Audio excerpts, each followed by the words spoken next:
जादुई भैंसा। बहुत समय पहले मायालाल नाम का एक जादूगर रहता था। उसका छोटा भाई था जादूलाल। वो दोनों कई जानवरों के साथ गांव-गांव, शहर-शहर जाकर जानवरों के साथ कर्तव्य दिखाते थे और जादू का खेल दिखाकर गुजारा करते थे। जादूलाल, आओ भाई आओ, आओ भाई आओ, रस्सी पर चलने वाले बंदर को देखो।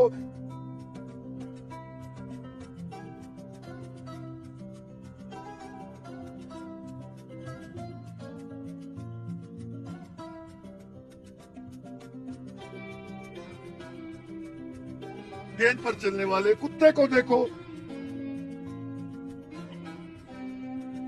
जादू देखो, तमाशा देखो और खूब पैसे फेंको, कहकर आवाज देने लगा। खेल देख लोग ताली बजाने लगे और पैसे भी देने लगे।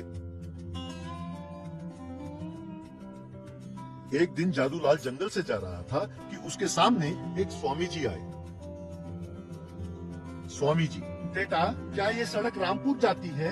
जादूलाल, ये सड़क कहीं नहीं जाती, ये यहीं रहती है। यदि तुम उस पर चलते जाओगे तो रामपुर आएगा। स्वामी जी, तुम बड़े चतुर हो। अच्छा ये बताओ कि रामपुर यहाँ से कितनी दूर है?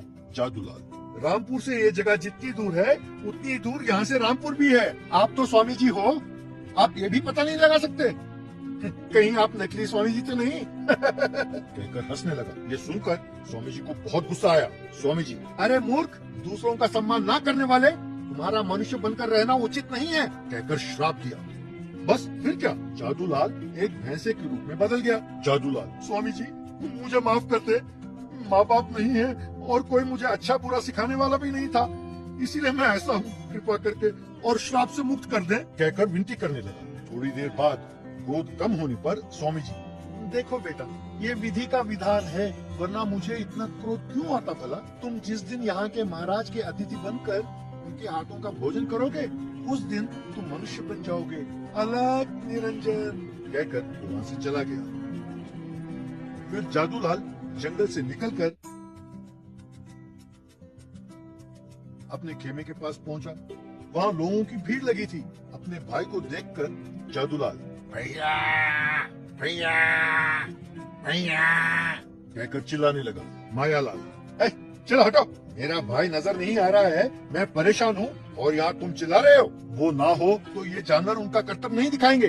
तब जादूलाल, अम्मा अम्मा, कहकर चिल्लाता हुआ रस्सी पर चलने लगा।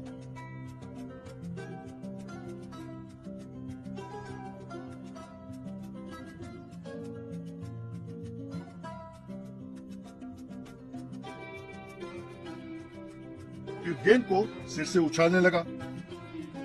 ऐसे और कई करतब देखकर लोग हैरान होकर ताली बजाने लगे और पैसे भी दिए। मायालाल भी बहुत खुश हुआ। बाकी जानवरों ने भैंसे के रूप में जादूलाल को पहचान लिया और खुशी के मारे उछलने लगे। मायालाल, शाबाश भैंसे, शाबाश, तुम जादुई भैंसे हो, तुम मेरे साथ रहो, अच्छा खाना दूंगा, ठीक है? अम्बा, कहकर सर हिलाया। मायालाल एक बार गाड़ी में जंगल से गुजर रहा था। उसी समय राजकुमारी कुछ अनुचरों के साथ जंगल में शिकार करने निकली।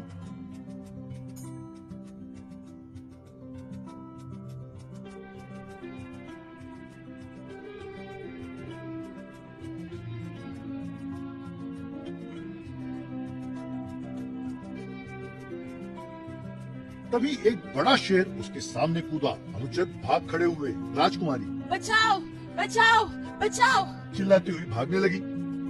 शेर उसका पीछा कर रहा था। अचानक शेर के सामने वो भैंसा आ गया। शेर भैंसे को देखकर चकित रह गया। फिर दोनों के बीच बहुत देर लड़ाई हुई। आखिरकार हार कर शेर भाग गया।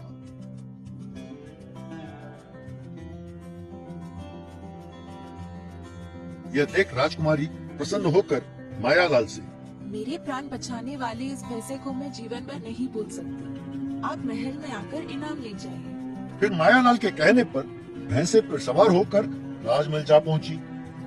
महाराज को सब कुछ बताया। महाराज, मेरी बेटी के प्राण बचाने के लिए धन्यवाद।